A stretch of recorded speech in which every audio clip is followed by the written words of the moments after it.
오늘은 조금 전에 읽은 말씀 고린도전서 1장 18절 의지에서 십자가의 의미 이런 제목으로 같이 하나님의 말씀을 나누도록 하겠습니다. 먼저 우리가 지금 계속 진행하고 있는 사순절 금식, 이번 주간은 무슨 금식이라고요? 비판 금식입니다. 비판이라는 게 뭡니까? 이게 판단하는 거죠. 옳다 그르다라고 판단하는 겁니다. 그걸 좀 안 해보자는 거예요. 이번에는 좀 비판을 안 해보자라는. 그럼 뭐 옳고 그름도 구별하지 말자고요? 아니, 옳고 그름은 구별해야죠. 그거 못하면 혼돈이 생기니까. 그래서 구별은 하되 꼭 그것을 입으로 지적하거나 그걸 가지고 누군가를 비난하거나 이런 일은 하지 말자라고 하는 거예요. 또 이렇게 어떤 진리와 거짓, 그 싸움에서 우리가 이렇게 옳고 그른 것을 구별하는 때는 정말 그것을 지켜야 될 때가 있는데, 살면서 내가 가진 생각이나 내 주관적인 어떤 생각으로 남을 이렇게 쉽게 판단해서 자기도 모르게 정죄하는 일을 우리가 심심치 않게 하고 있는데, 그런 일은 좀 하지 않아야 되겠다. 어떻게 보면 우리가 얼마나 또 똑똑하다고, 조금 배웠다고, 조금 안다고 그렇게 남에 대해서 함부로 말하는 거 결코 좋은 거 아니잖아요. 가장 그게 좋지 않은 가장 큰 이유는 뭐냐면 그도 하나님의 작품이거든요. 나도 하나님 작품이고, 뭘 작품끼리 뭐라 그래요. 한국에 가면, 한국급 병원들에 가면 오래된 환자들이 있습니다. 아주 오래된 3개월, 6개월씩. 그러면 그 오래된 자들이 새로 들어오는 환자들에게 의사 노릇합니다. 딱 보고 한 3개월은 가겠네. 뭐 그래가지고 괜찮겠어? 뭐 이런 얘기 한다고 그래요. 의사가 그래야지. 왜 의사 노릇을 환자에게 합니까? 우리들도 어떻게 보면 영적인 환자들이잖아요. 여러분 기분 나쁘실지 모르지만 우리 다 영적인 환자들인데, 우리의 주치이신 예수 그리스도가 우리를 옳다 그러다 얘기하셔야지 우리가 뭐 서로 보고 이러쿵저러쿵 얘기할 게 뭐 있겠어요? 이번 주간에는 한번 그걸 금식해 보자고요. 여러분들이 하려고 애쓰시다 보면 나도 모르게 하는 경우가 참 많이 나올 거예요. 그 얘기는 뭐냐면 우리가 자기도 모르게 남을 참 많이 비판하고 좀 심해지면 비난하고 이렇게 살아왔다라고 하는 거죠. 그렇게 좀 해보지 마십시다. 일단 예배를 딱 끝나고 나서 우리 밥 먹을 때부터 시작해서 우리가 이번 한 주간 비판하지 말자고요. 목사님 내가 뭐 틀린 소리 하나야? 잘못됐으니까 잘못됐다 그러지. 아니 잘못됐어도 굳이 왜 여러분이 꼭 그것을 잘못됐다고 말해야 될 무슨 역사적 사명을 띠고 태어나신 것도 아닌데 꼭 얘기해야 돼요? 그냥 넘어가셔도 괜찮아요. 괜찮아요. 그러니까 한번 이번 주간은 어떻든 비판을 금식해보는 이제 그런 시간이 됐으면 좋겠어요. 근데 그냥 안 되니까 비판하지 말아야지, 이거 갖고 안 되니까 대신 칭찬을 하잖아요. 칭찬을. 성경에 보니까 도가니로 은을, 풀무로 금을, 칭찬으로 사람을 단련한다 그랬어요. 고래도 칭찬이 고래도 춤추게 한대잖아요. 여러분 칭찬해. 그래서 아까 인사할 때 제가 여러분 당신 참 멋져 보이십니다 이렇게 하라고 그랬는데, 어떤 이는 멋지긴 뭘 멋져, 속으로 그러면서 그랬을런지도 모르지만 칭찬을 하다 보면요 진짜 멋져 보여요. 멋져 보여지는 것은 그 사람이 갑자기 멋지게 바뀐 게 아니라 내 생각이, 내 눈이, 내 마음이 멋진 마음이 된 거예요. 그럼 누구든지 다 멋져 보이거든요. 사순절을 지내면서 예수님이 고난받으실 때 슬퍼 탄식하며 지내는 게 사순절 절기의 목적이 아니라 그분을 닮아가는 거거든요. 우리의 몸버려 피 흘려 생명까지 주신 예수 그리스도를 믿는다고 하면서 어쩜 우리의 성품 하나, 우리 성격 하나, 우리의 태도 하나 안 고치고 그냥 우리는 교회 한 번도 갔다 왔다고 하면 내가 그리스도인의 임무를 완수한 것처럼 살아가는 것은 그건 지극히 잘못된 것이죠. 그래서 이 사순절 기간 동안이라도 우리가 사순절 금식을 통해서 우리 한번 성품들을 한번 고쳐보자고요. 좋은 말로 하니까 성품, 성격 그러지, 조금 적나라하게 말하면 성질머리 좀 고쳐보자고요. 좀 이번에 우리가 사순절 금식을 통해서 좀 새로워지기를 바랍니다. 이번 한 주간 비판 금식을 잘 하시되 칭찬으로, 축복으로 그렇게 하셔서 우리의 성품이, 우리의 성격이 주님도 닮아가는 그런 귀한 한 주간이 되기를 축복합니다. 지난 주일은 우리가 3.1절이 있어서 나라 사랑과 기독교 신앙이라고 하는 제목으로 같이 사순절 2주간을 보냈고, 이번 사순절 3주간에는 사순절에 가장 생각이 나는 또 생각해야 하는 그런 단어 십자가에 대해서 이번 주간은 같이 우리가 생각해 보려고 합니다. 여러분 십자가 하면 여러분들 뭐가 생각나죠? 네? 십자가 목걸이? 십자가 요즘에는 십자가 목걸이도 예쁘게 만들어서 있고 여러 가지가 생각나죠. 우리는 당연히 예수님이 생각날 거고 그렇게 생각이 날 텐데 여러분 우리 기독교에서는 십자가가 두 가지 형태가 있습니다. 개신교는 예수님의 모습이 없는 십자가 왼쪽이죠. 그리고 천주교에서는 예수님의 모습이 있는 십자가 예수님의 성상이 있는 십자가를 그렇게 합니다. 천주교에서는 고난당하신 예수 그리스도를 더 많이 묵상하고 그것을 더 강조하고 특별히 천주교는 어떤 게 성상이라든지 눈에 보이는 성인들의 유품까지 그들에게 중요하기 때문에 십자가를 예수님 성상이 달려있는 그런 십자가를 쓰지만 우리 개신교는 십자가조차도 우리에게 우상이 되면 안 되겠고 이것은 그리스도의 고난을 상징하는 그런 것이기 때문에 거기 예수님의 육신을 달지 않고 그렇게 십자가로 예수님의 고난을 생각하고 있고 뿐만 아니라 개신교에서 동일하게 십자가와 동일하게 강조되는 것이 부활이라. 그래서 이제 주님이 십자가에 달리신 것은 너무나 정확하고 틀림이 없는 사실이긴 하지만 부활하신 것도 사실이니까 저 십자가에 무덤이 비었듯이 십자가도 empty cross 이제 달려 있지 않으신 비어 있는 십자가 그것이 부활신학과 연결돼서 우리 개신교에서는 그렇게 이제 그냥 예수님 성상이 없는 십자가를 상징하고 있습니다. 그렇게 우리가 사용하고 있습니다. 이 예수님 성상이 있는 십자가에 여기 보면 INRI라고 하는 단어가 있습니다. 이 단어는 그냥 저걸 읽을 때 INRI 이렇게 읽어도 되고 인니 이렇게 읽으셔도 상관은 없는데 이게 사실 영어 알파벳이 아니라 라틴어의 알파벳이거든요. 그 예수님께서 십자가에 달리실 때 명패가 씌워졌어요. 그 명패에 쓰여진 글이 히브리어, 라틴어, 헬라어로 쓰여졌는데 그 내용이 뭐냐면 이에수스 나자레누스 렉스 유데오룸 예수 나사렛 예수 그리고 렉스는 왕입니다. 유대인의 왕. 이 명패가 예수님 십자가에 달릴 때 쓰여졌어요. 그래서 우리 기독교에서는 예수님조차 그 십자가에 이렇게 달려 있지 않으니까 이걸 쓰지 않지만 이제 천주교라든지 예수님의 성상이 달려 있는 데는 거의 그 명패에 이 단어가 쓰여져 있어요.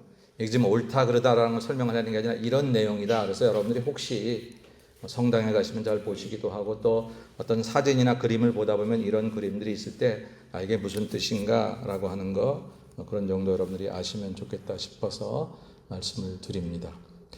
자, 오늘 우리가 십자가를 얘기할 때에 십자가는 두 가지를 기억해야 돼요. 첫째는 예수님의 십자가, 두 번째는 나의 십자가. 이 두 가지를 우리가 동시에 기억해야 정말 십자가의 의미를 바로 알 수가 있는 것입니다. 사실 십자가는 로마 시대의 사형 형틀이었죠. 유대의 사형 방법은 뭡니까?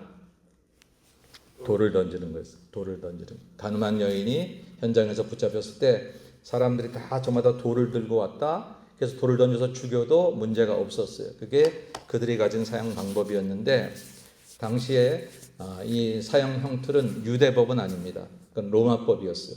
근데 왜 로마법을 따랐냐면 유대가 로마의 식민지였기 때문에 식민 통치를 받고 있었기 때문에 다른 법들은 유대의 사내들이나 이런 데서 얼마든지 처벌을 할 수 있었지만 사형만큼은 로마의 법을 따라야 했고 로마의 재판을 받아야만 했습니다. 그래서 사형은 로마법을 따라서 십자가 형틀을 사용하게 되었고 그래서 대제사장들과 예수님을 죽이려 하는 많은 사람들이 빌라도에게 가서 찾아가서 이 사람을 십자가에 못 박아달라고 사형시켜달라고 그렇게 얘기했던 것은 빌라도가 로마에서 파견한 총독이니까 그렇게 로마법으로 이제 예수님을 죽게 하기 위해서 그렇게 했던 거죠.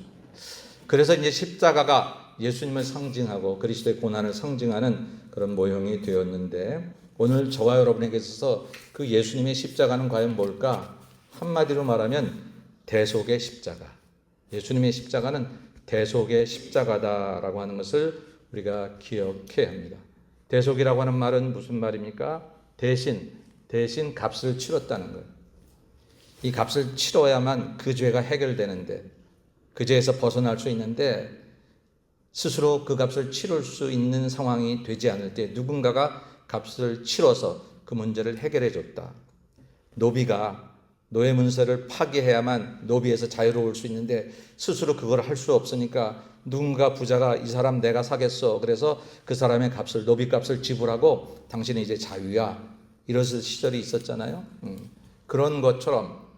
그런데 저와 여러분의 죄값은 세상의 그 어떤 것으로도 값을 치를 수 없으니까, 예수님의 보혈 아니면 불가능하니까 예수님께서 그 죄의 값을 당신의 목숨을 대신해서 생명값으로 지불하시고 우리를 살리셨다라는 거죠. 그렇게 생각하면 저와 여러분의 목숨값은 참 귀한 거예요. 직장에서 나를 월 3,000불, 5,000불, 그럼 내 목숨값이 5,000불인가 월? 연봉으로 따져서 몇십만 불 쳐서 그럴까? 아니요. 하나님이 만일 이 세상에 우리 목숨값을 대신할 수 있는 그 어떤 것들이 있었으면 그것을 통해서 그것을 주고 우리 목숨을 살리셨을 거예요. 요세미티가, 그랜드 캐년이 이 지구 땅덩어리를 다 팔면 우리 목숨값을 대신할 수 있었을까? 아니요. 예수님도 말씀하셨지만 하나님께서 우리를 이 한 사람이 세상보다도 귀하다고 말씀하셨잖아요. 지구 땅덩어리를 다 팔아도 여러분의 목숨값을 대신할 수 없으니까 창조주 하나님의 아들 예수 그리스도가 이 땅에 오셔서 당신의 생명값으로 대속해 주셔서 스스로 내 죄를 해결할 수 없는 우리들을 위하여 죽으심으로 우리의 죄값이 해결됐는 줄로 믿습니다. 그것을 또한 속량이라고도 말을 하지요.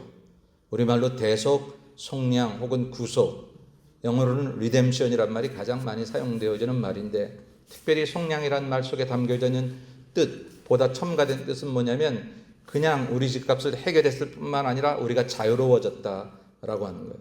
그러니까 더 이상 죄의 노예가 되지 않을 수 있는 상태로 우리를 허락해 주셨다라고 하는 거예요. 이게 우리가 할 수 있었으면 좋았는데 우리가 못했다는 거예요.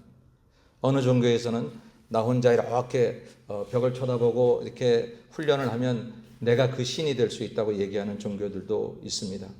사람이 마음을 착하게 갖고 이 LA에도 마음 수련하는 사람들이 많이 있고, 저 세도나에 세계에서 다 명상하는 사람들이 모였다고 하는데, 명상에서 내가 다 이렇게 다 내려놓으니까 내가 신이 되는 그렇게 생각하는 사람들도 많이 있지만 기독교 신앙은 절대로 그렇지 않습니다. 우리는 아무리 명상을 거듭하고 득도를 한다고 해도 여전히 죄의 자식일 뿐이고 죄의 종일 뿐입니다. 그래서 그 죄를 스스로 해결할 수가 없어서 예수 그리스도의 생명값을 통해서 우리 죄를 용서하신 것이 바로 십자가 사건이다라고 하는 거죠. 근데 놀랍게도 이 얘기를 이사야 53장, 이사야는 예수님 오시기 전 한 700년 전 사람인데 예수님의 이 십자가 사건을 예언하고 있어요. 그는 실로 우리의 질고를 지고 우리의 슬픔을 당하였거는 우리는 생각하기를 그는 징벌을 받아 하나님께 맞으며 고난을 당한다 하였노라. 여기서 그는 예수 그리스도를 말하고 우리는 저와 여러분, 그리고 때로 십자가를 모르고 십자가를 못 받게 했던 그런 수많은 장병들, 로마의 통치자들, 유대의 기득권자들, 아니 결국은 저와 여러분, 바로 우리가 그렇게 살고 있다라는 것을 700년 전에 예수님 오시기도 전에 예언자는 성령의 도우심을 받아서 그렇게 예언했어요. 그리고 계속 말합니다. 그와 우리를 대조해서 말하고 있어요. 그가 찔림은 우리의 허물 때문이요 그가 상함은 우리의 죄악 때문이라. 그가 징계를 받음으로 우리는 평화를 누리고 그가 채찍에 맞음으로 우리는 나음을 받았도다 라고. 그가, 그리고 우리가 우리를 위해서 해결했어야 되는데 안 되니까 그가 우리를 위해서 해결했다고 하는 거예요. 이게 기독교 십자가예요. 여러분 그렇게 생각하면 정말 죄송한 얘기지만 우리는 우리 스스로 자기의 죄 하나 해결하는 못하는 사람이에요. 뭘 누구한테 조금 더 배웠다고 조금 더 가졌다고 뭐 그렇게 아는 척하고 뭐 대단한 척하고 남 비판하고 비난하고 나만 옳다 하고 그럴 수 있습니까? 그러다가 오히려 천국 가는 길이 자꾸 돌아가는 길로 자꾸 우리에게 주어지는데 예수님이 그거 원하시지 않았는데 지극히 작은 사람 하나 실족하게 하면 연자맷돌 메고 저 바다에 빠치는 게 낫다 그랬는데, 우리가 이런 실수를 자꾸 범하는 게 뭐냐면, 우리 이렇게 아무것도 아닌 존재를 위해서 너무나 값진 사랑이 우리에게 베풀어졌다는 사실을 우리가 좀 더 진지하고 심각하게 인지하지 못하니까, 사순절 그냥 그럭저럭 보내고 부활절 한번, 부활절 칸타타 한번 하고 그러면 우리는 기독교인인 것처럼 생각하니까 우리의 삶이 변하지 않는 거죠. 도대체 성경은 뭐길래 700년 전에 이 그리스도의 고난을 이렇게 자세하게 묘사하고 있을 뿐더러 그것이 저와 여러분에게 2000년, 예수님 오신 지 2000년이 지난 오늘 우리들에게도 이 말이 우리에게 해당되는 말이냐라고 하는 것이죠. 마지막으로 이렇게 얘기합니다. 우리는 다 양 같아서 그릇 행하여 각기 제 길로 갔다. 다 자기 잘난 길로 갔다. 여호와께서는 우리 모두의 죄악을 그에게 담당시키셨도다.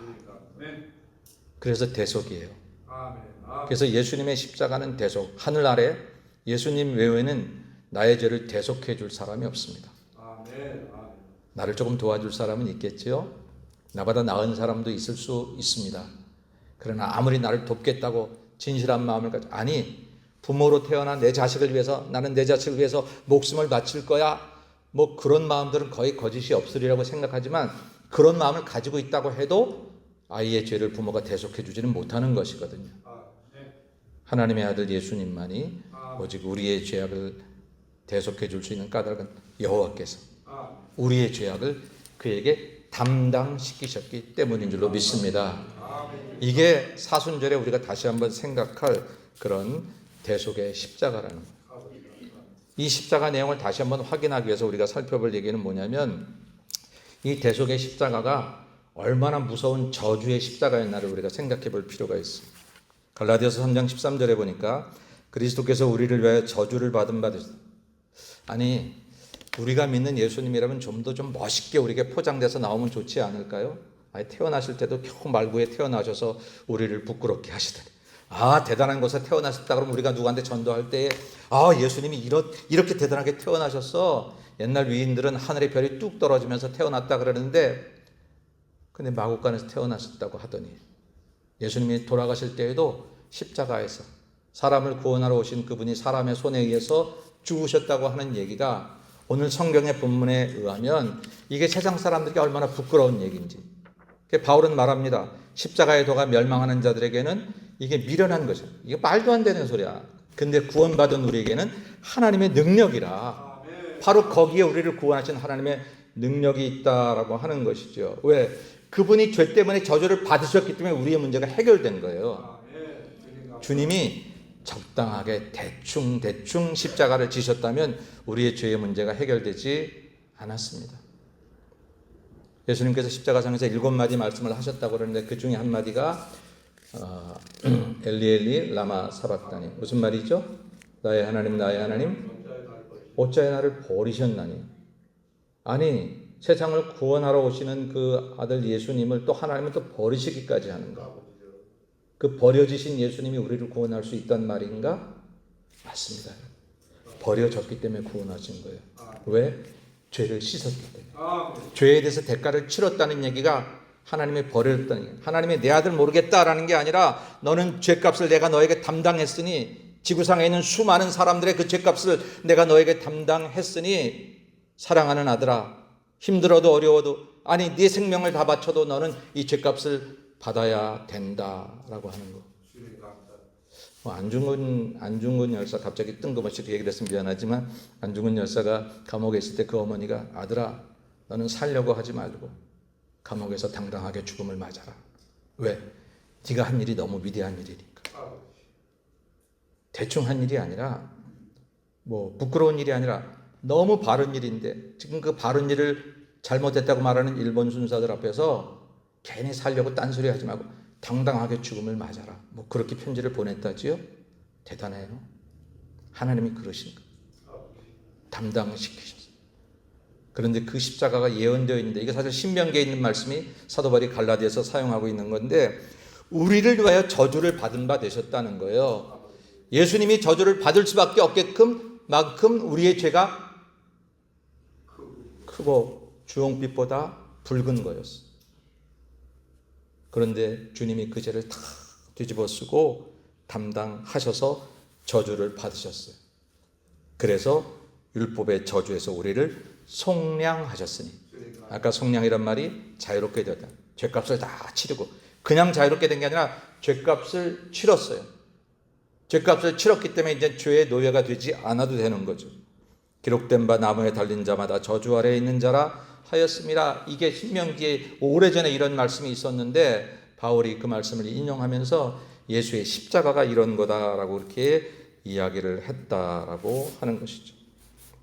우리 죄의 대가를 주님이 받으셨습니다. 그래서 우리를 대속할 수 있는 자격을 주님은 얻으셨어요. 죄의 삭은 사망이라고 그랬는데 우리 인간들을 전부 다 그 죄값으로 치료하시려고 하니까 우리 다 죽어야 돼. 아무것도 못하고. 하나님의 방법을 생각하셨어요. 내 아들 예수에게 그 죄를 담당시키고 그것을 믿고 믿음으로 다시 태어나기를 원하는 사람에게는 기회를 다시 한번 주자라고 하는 거예요. 저와 여러분은 그것을 믿어서 다시 태어난 기대를 얻은 줄로 믿습니다. 그 기회가 우리는 본어게인이라고 하는 거죠. 다시 태어난 거잖아요. 다시 태어난 거. 예수 그리스도의 보혈의 십자가를 믿음으로 말미암아 내가 원래 요 정도뿐이 죄가 없어서 괜찮은 사람인데 교회 나와서 더 괜찮은 사람이 된 게 전혀 아니라 내 죄는 나를 사망으로 몰아갈 수밖에 없는 죄를 가지고 있는 인간인데 나를 위해 대속의 십자가를 지신 예수 그리스도, 내가 그분을 만남으로 그분이 내가 죽을 터이니 너는 살아라, 대신 내 생명을 가지고 살아라 라고 말씀하셔서 그 믿음을 가지고 다시 태어난 자들이 저와 여러분인 줄로 믿습니다. 우리 목숨값이 대단하고 우리 생명값이 대단한 일이고 사실은 그렇게 쉽게 내박칠 수 있는 우리의 목숨값들이 아니에요. 경기가 조금 어렵다고 못 살겠다고 말할 수 있는 생명값들이 아니에요. 사는 게 좀 힘들다고, 배운 게 좀 없다고, 내 인생은 이런가 봐, 그럴 수 없는 거예요. 이 세상을 창조하신 하나님의 아들 예수 그리스도의 생명값이 우리 죄값으로 사용되어진 거룩하고 복된 인생인 줄로 믿습니다. 이 자각을 사순절에 깊이 가져야 우리가 우리 인생에 대해서 더 진지해 줄 수 있고 내 인생을 더 소중하게 생각할 수 있는 거라고 합니다.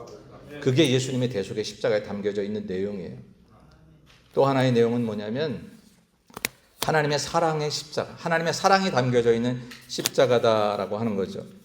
이달의 말씀이기도 한 로마서 5장 8절에 우리가 아직 죄인 되었을 때 그리스도께서 우리를 위하여 죽으심으로 하나님께서 우리에게 대한 자기 사랑을 확증하셨느니라 라고 말씀하고 있어요.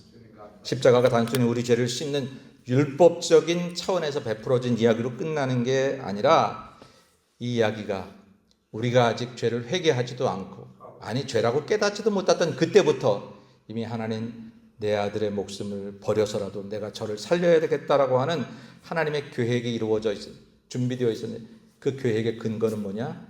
하나님의 사랑이었다는 거죠. 하나님의 사랑.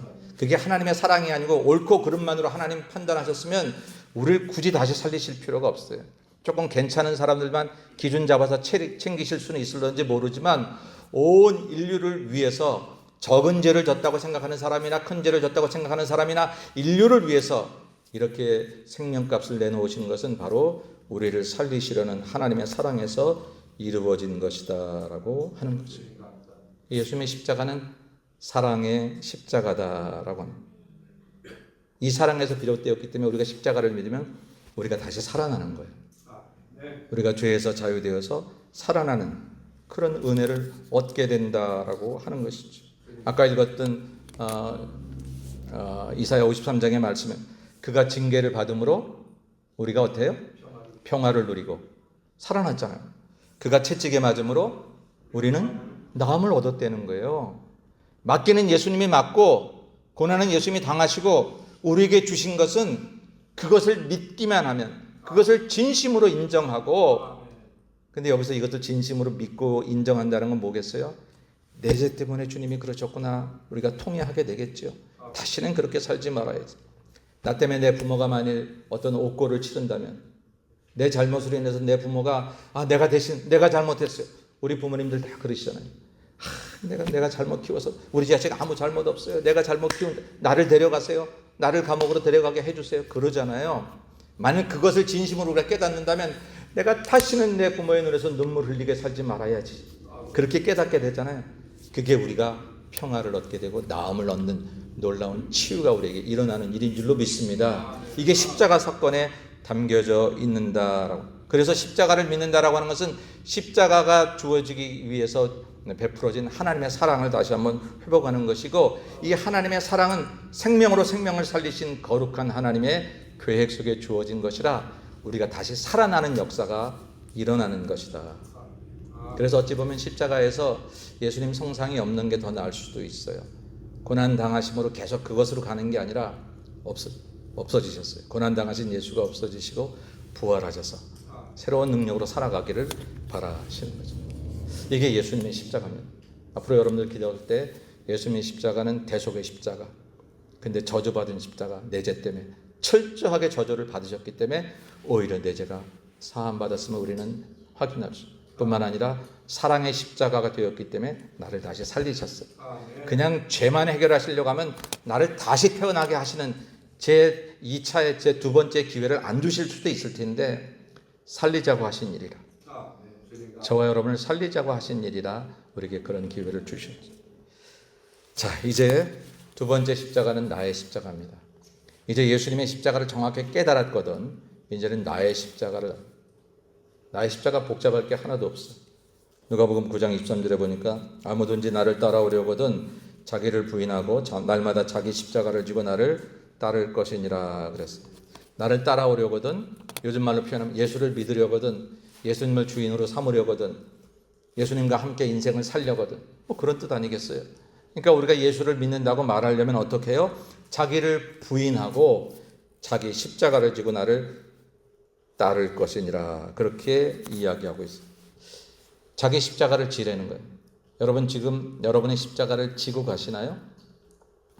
가끔 우리가 살면서 아이고 내 자식이 내 십자가야, 아이고 내 가난이 내 십자가야, 아우 저 문제가 내 십자가야, 그런 얘기 할 때가 있어요.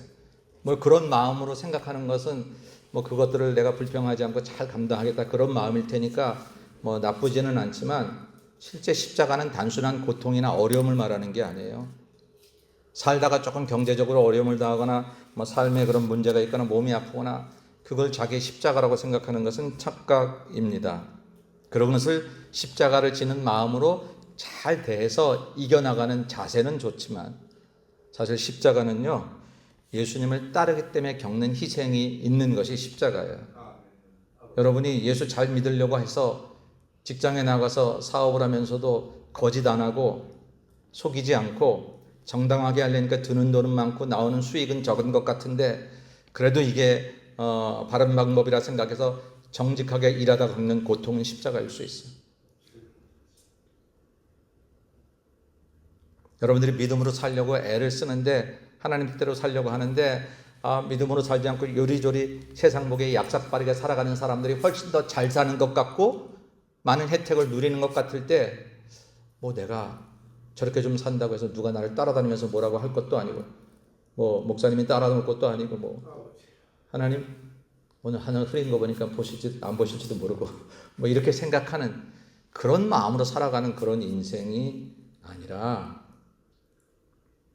정말 그래도 내가 아무리 누가 안 본다 하더라도 내가 주의 말씀에 주의 법도에 어긋나게 살 수 있나, 그 마음 가지면 안 돼. 그래서 그렇게 살았더니 실제로 세상에선 손해를 볼 때가 있더라는 거죠. 뒤처지는 것 같고 돌아가는 것 같고 손해 나는 것 같고, 그래도 그 뒤처짐과 손해 나는 것 같음을 내가 믿음 지키다가 주어진 결과라면 달게 받겠다고 나갈 때 그건 십자가. 아멘, 아멘. 여러분 그런 십자가가 있습니까? 아우 내가 이렇게 좀 열심히 사업이 잘 안 돼서 좀 어려워요, 몸이 아파요, 그런 거 말고요.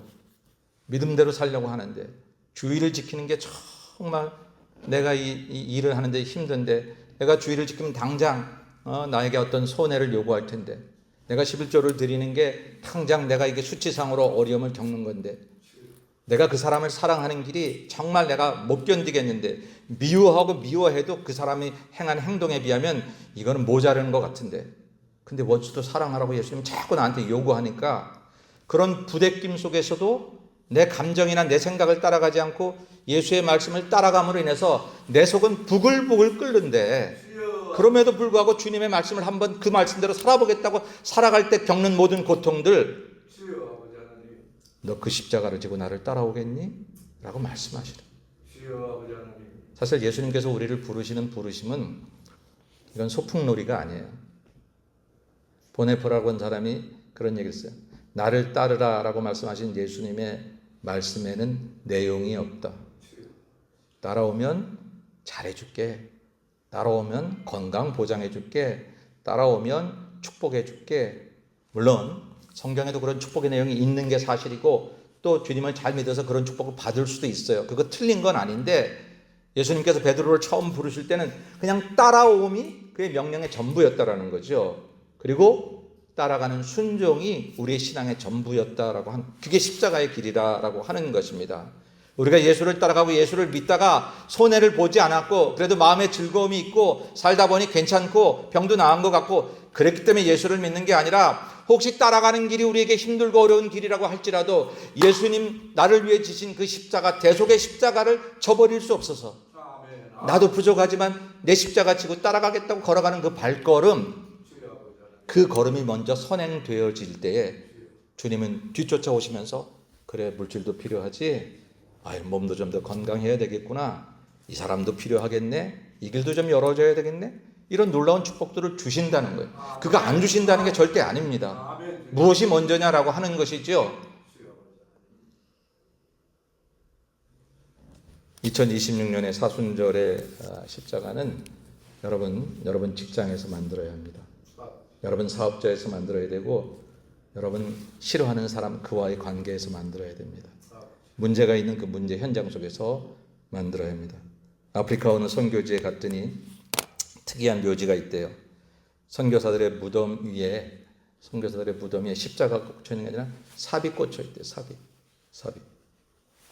왜냐하면 그 선교사들은 평생 그 선교지에서 교회를 짓고 학교를 세우고 병원을 만들면서 삽질을 합니다. 그 삽으로 교회와 병원과 또 학교를 세웠어요. 그리고 그 땅에서 죽었어요. 그 지역 사람들이 말합니다. 이 선교사들의 십자가는 교회 벽에 있는 게 아니라 그들이 손에 들고 있었던 삽이었습니다. 입으로만 십자가, 생각으로만 십자가가 아니라 십자가의 삶을 살았던 그 삶의 모습의 현장이 십자가였으니 그 아프리카 선교지에 그대로 나타났다라고 하는 것이죠. 그게 바로 사명이다라고 하는 것입니다.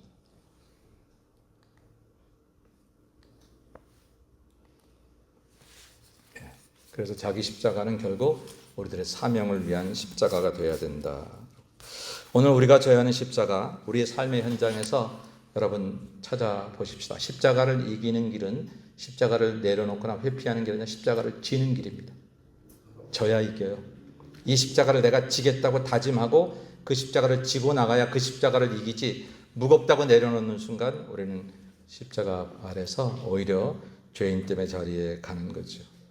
오늘 사랑하는 예수말 모든 성도들이 걸어가는 발걸음에 주님의 십자가를 고백하는 그 마음으로 이 사람은 왜 나한테 이렇게 친절하게 하는 거야? 이 사람은 내가 분명히 손해나게 해서 나 때문에 지 손해본 거 알 텐데 그걸 모르고 나한테 이렇게 잘하나? 그들이 이상하게 여기는 그 삶의 현장에 여러분들이 져야 하는 십자가 때문에 그런 일이 일어나고 있음이 처음에는 그들이 몰라서 신기해하지만 그런 일들이 우리를 통해서 만들어지면 하늘 계신 하나님이 그것을 이 땅에 알게 하시고 결국은 그것을 통해서 세상을 사랑으로 정복하고 십자가로 정복하는 놀라운 역사가 일어나게 될 것입니다. 이게 복음의 증거이고 오늘 예배 전에 영상 처음 보여드릴 때 그 제목이 뭔지 기억하십니까? 십자가의 전달자. 저와 여러분은 십자가의 전달자.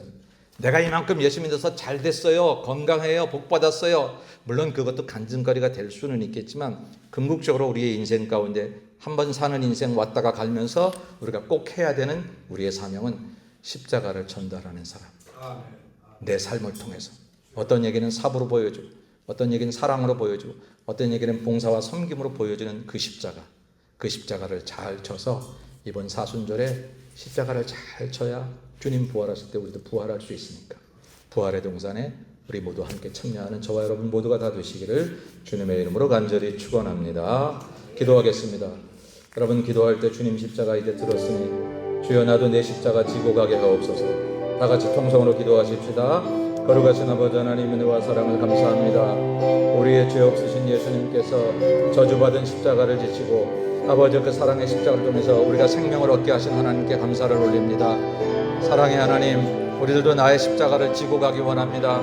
아버지 내 십자가를 회피하지 않게 도와주시옵시고 아버지 내 삶의 현장에서 아버지 내가 져야 하는 삶의 모습으로 그 십자가를 드러내며 살아가는 예수마을 모든 성도들이 될 수 있도록 도와주시옵시고 우리 예수마을 성도들이 지고 가는 십자가의 언덕마다 아버지 부활의 역사들이 나타나게 도와주시옵시며 저들이 아버지 그 십자가를 지고 가는 내 십자가를 지고 가는 아버지 모든 삶의 동선마다 예수 그리스도가 드러나며 복음이 전파되며 하나님의 영광이 나타날 수 있게 도와주시옵기를 아버지 하나님 간절히 빌고 원합니다. 이번 사순절 동안 우리 예수마을의 모든 성도들과 함께 예수님의 십자가가 그리고 우리의 십자가가 아버지 LA 이 언덕에 아버지 이 도시에 넘쳐날 수 있도록 하나님께서 함께 하시고 은혜를 베풀어 주시옵소서. 거룩하신 예수님의 이름으로 간절히 기도 올리옵나이다. 아멘.